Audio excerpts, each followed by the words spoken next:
मैंने आज तक ओवैसी के भाषण में कभी नहीं देखा कि मुस्लिमों को लेकर के कोई एक तरफा बात कह रहे हो, दलितों को लेकर एक तरफा बात कह रहे हो।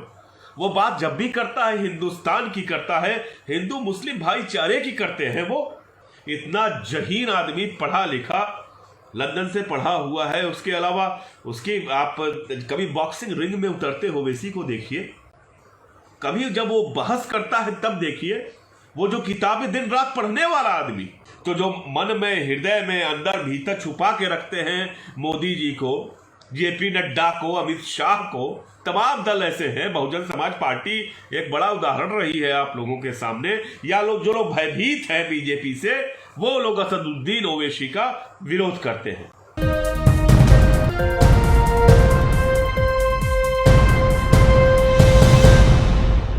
बिहार चुनाव के नतीजे सामने आ चुके हैं। आप देख रहे हैं कैसा मैंडेट है। कल तक खामोश थे तेजस्वी यादव, अब राजद भी संभावनाएं खोज रही है बिहार में सरकार बनाने की। भाजपा के उत्साह बुलंद हैं।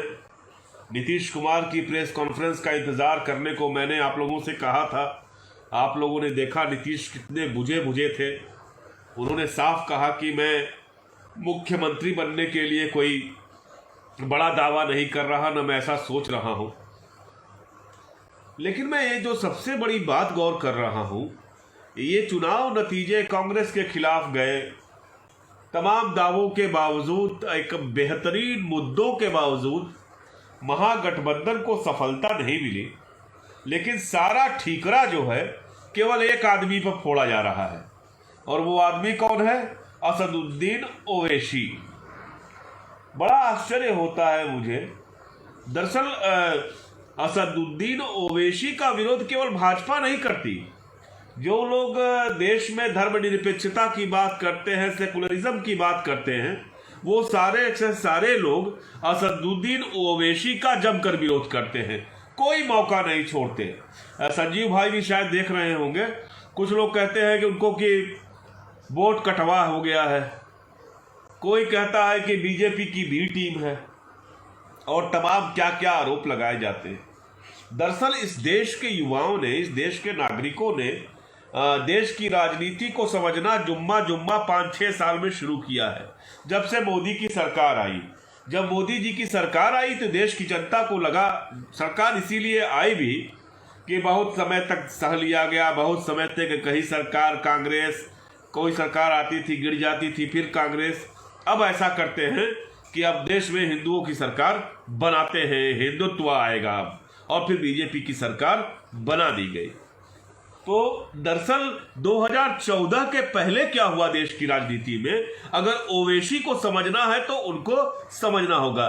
कोई साथी कह रहे हैं कि आपकी भविष्यवाणी गलत हो गई। माफ करना भैया, मैं भविष्यवाणी क्या, गलती तो हो ही गई। मैं तो सोच ही रहा था कि महागठबंधन भारी बहुमत से आएगी, सरकार बनाएगी।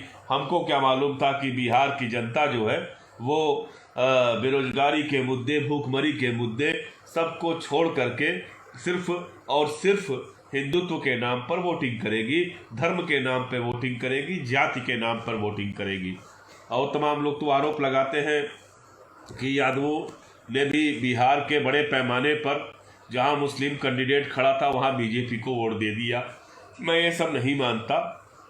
मुझे लगता है कि अभी भी सवर्णों की तुलना में देश का जो पिछड़ा वर्ग है वो कम से कम अब चीज़ों को समझने लगा है। इतना दलित समझते हैं, आदिवासी समझते हैं, बड़ा लंबा समय उन्होंने उत्पीड़न का, शोषण का गुजारा है, तो वो जानते हैं कि लोकतांत्रिक मूल्यों का महत्व समझते हैं वो। तो मैं बात कर रहा था ओवैसी की। असदुद्दीन ओवैसी को जानने के लिए हमको याद करना चाहिए सबसे पहले 2008 में जो न्यूक्लियर ट्रीटी हुई थी अमेरिका के साथ। आपको पता होगा, क्योंकि दरअसल उसके जड़ में जो ओवैसी का विरोध होता है, उसके जड़ में क्या है वो जानने की जरूरत है।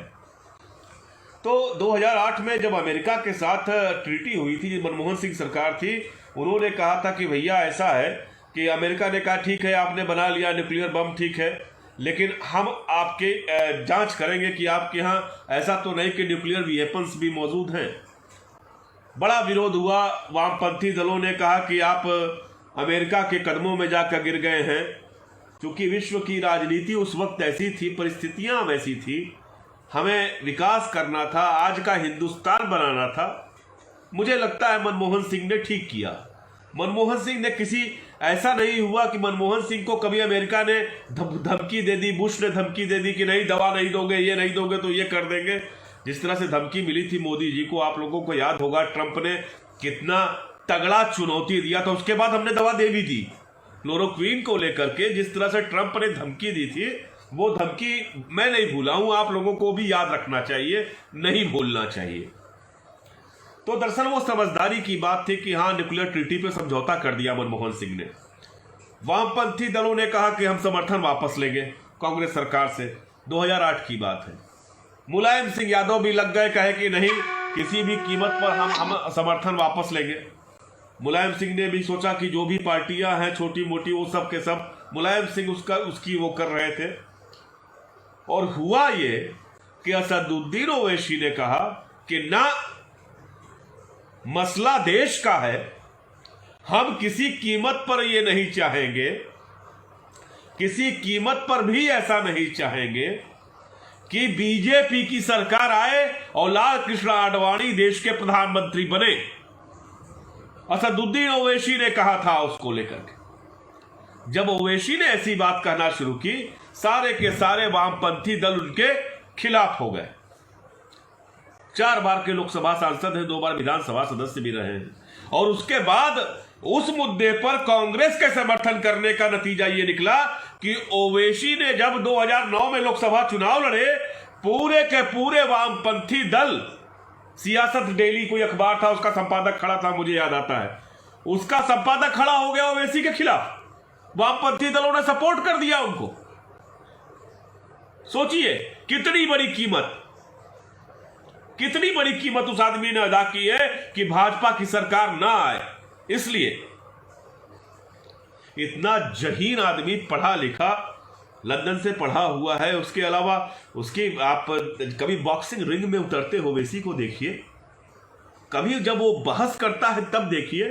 वो जो किताबें दिन रात पढ़ने वाला आदमी, जितना वो पढ़ते हैं शायद कोई पढ़ता होगा। मुझे याद है कि 2014 में संभवतः सर्वश्रेष्ठ लोकसभा से 2013 की वजह से मिला था, सर्वश्रेष्ठ एमपी का उनको वो मिला था। वो इसलिए मिला था कि आमतौर पर जो नेशनल एवरेज था सवाल पूछने का पार्लियामेंट में, वो करीब 268 के आसपास था। 1068 सवाल पूछे थे ओवैसी ने पूरे सेशन में, 1 साल के अंदर 1068 सवाल पूछा था उन्होंने।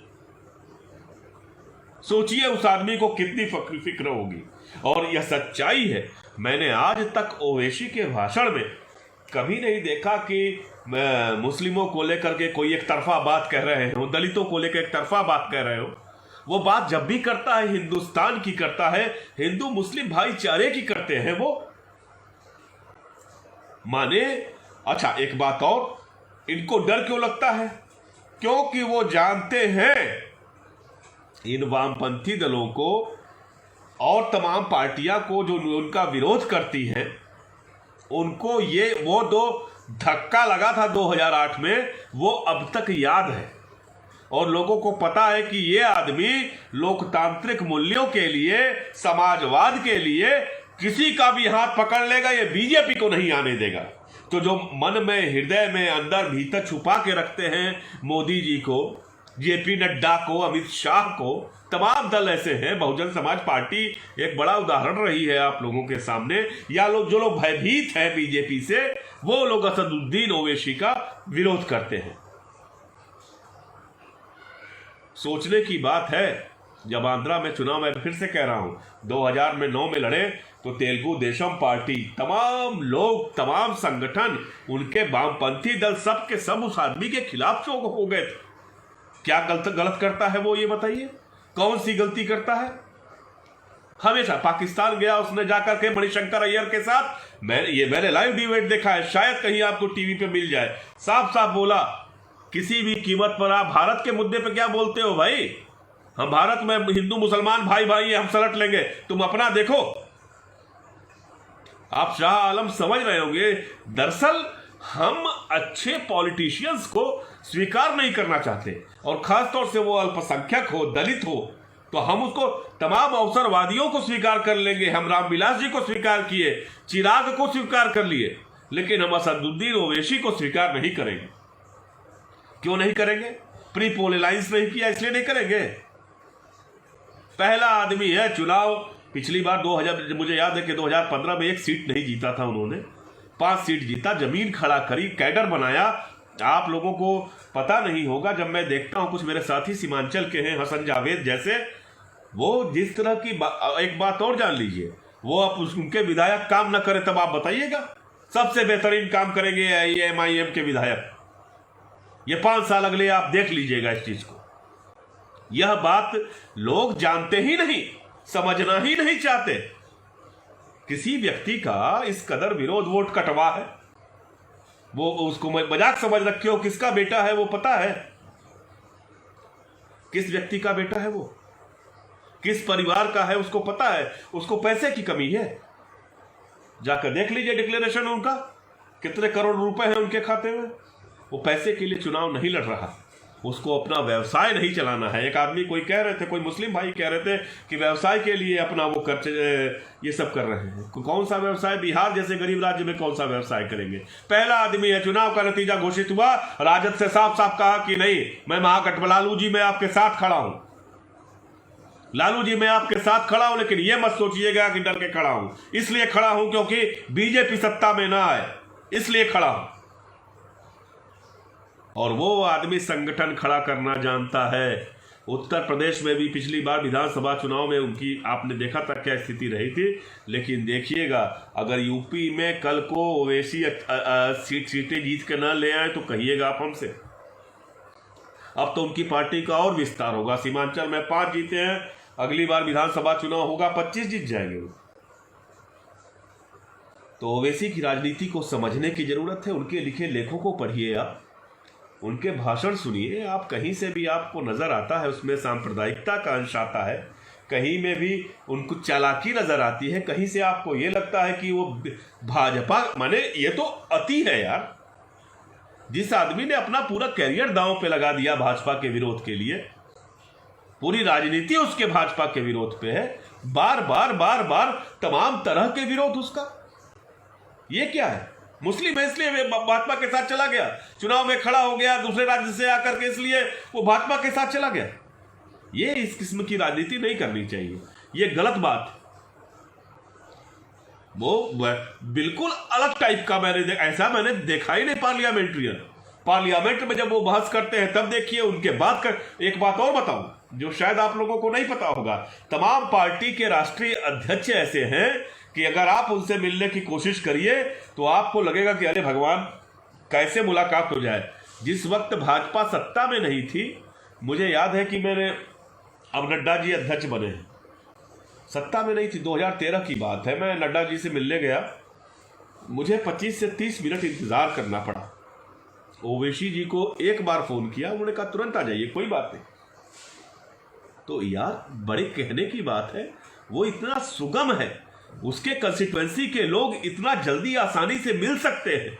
वो खुदे मजलिस लगा के बैठ जाएगा, अपने इर्द गिर्द लोगों को खड़ा कर लेगा, मोटरसाइकिल चलाने लगेगा, बैठ जाएंगे लोग उसके अगल बगल में। ऐसा नेता चाहिए ना। इससे क्या फर्क पड़ता है कि वो दाढ़ी रखता है, टोपी रखता है, इतनी बड़ी शेरवानी पहनता है।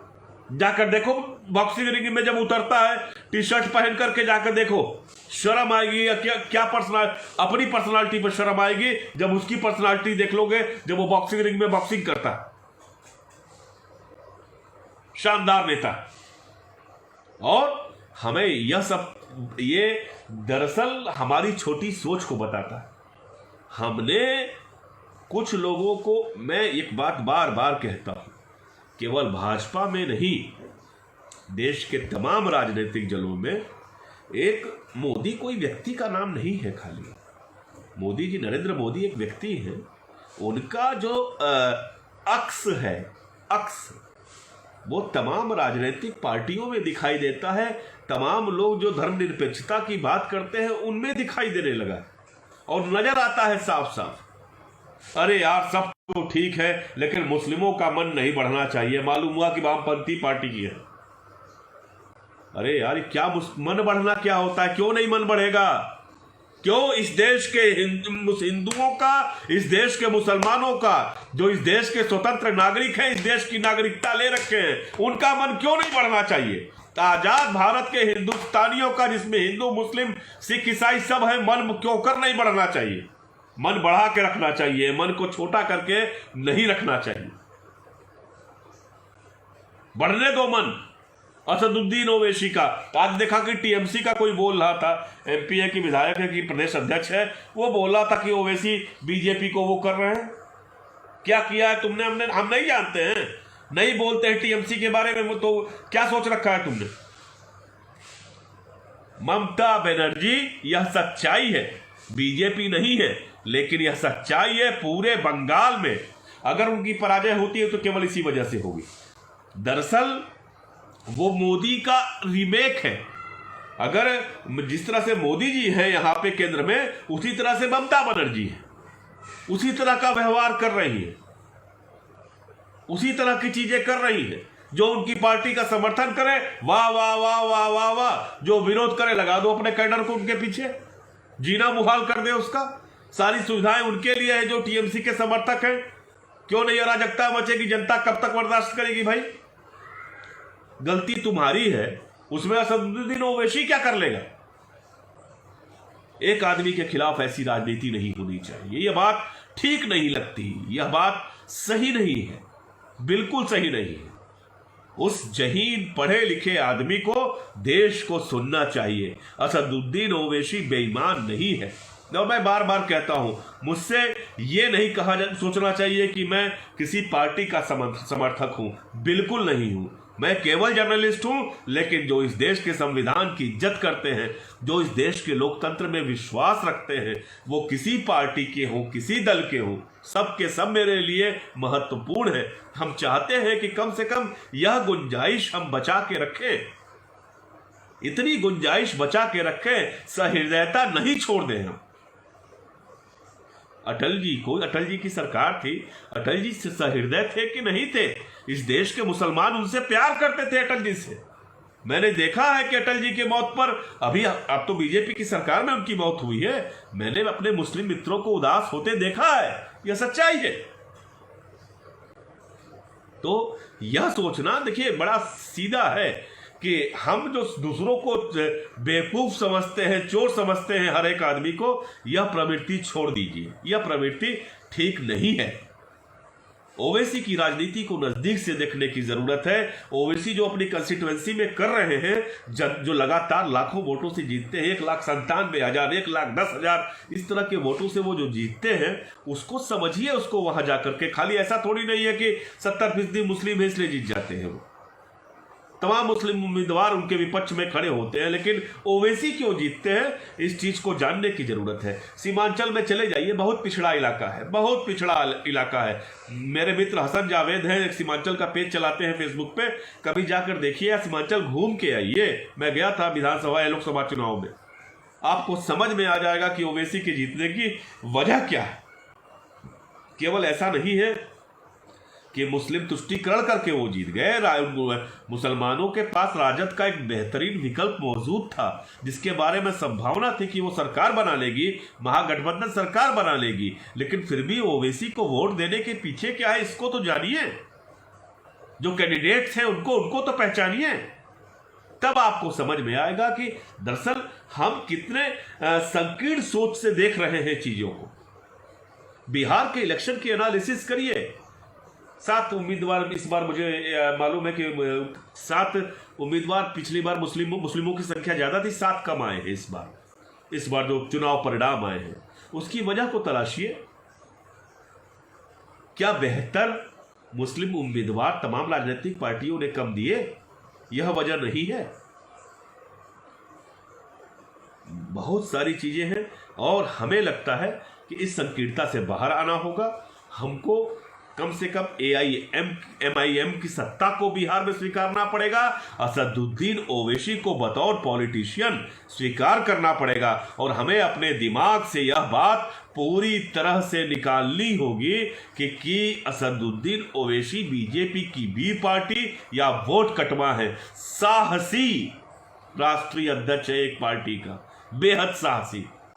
बेहद साहसी, जहीन, इस देश के बारे में सोचने वाला व्यक्ति है वो।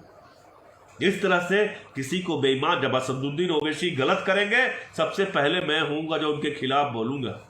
एक गलत निर्णय लेकर के वो देखें, अगर असदुद्दीन ओवैसी 5 सीट जीत करके अभी कह दे कि नहीं नीतीश कुमार जी हम आपके साथ खड़े हुए हैं, तब क्या कर लोगे आप, बोलो। तो इस तरह की बातें नहीं करें, लोगों की राजनीति को नजदीक से देखें, लोगों को समझें, उनको पढ़ें। हम पढ़ते कम हैं, जानते कम हैं, हमें इतिहास बोध बहुत कम है। 2014 के पहले क्या हुआ, 2000 से आप सुनिए, हम सबको, मैं अपनी बात भी कर रहा हूं।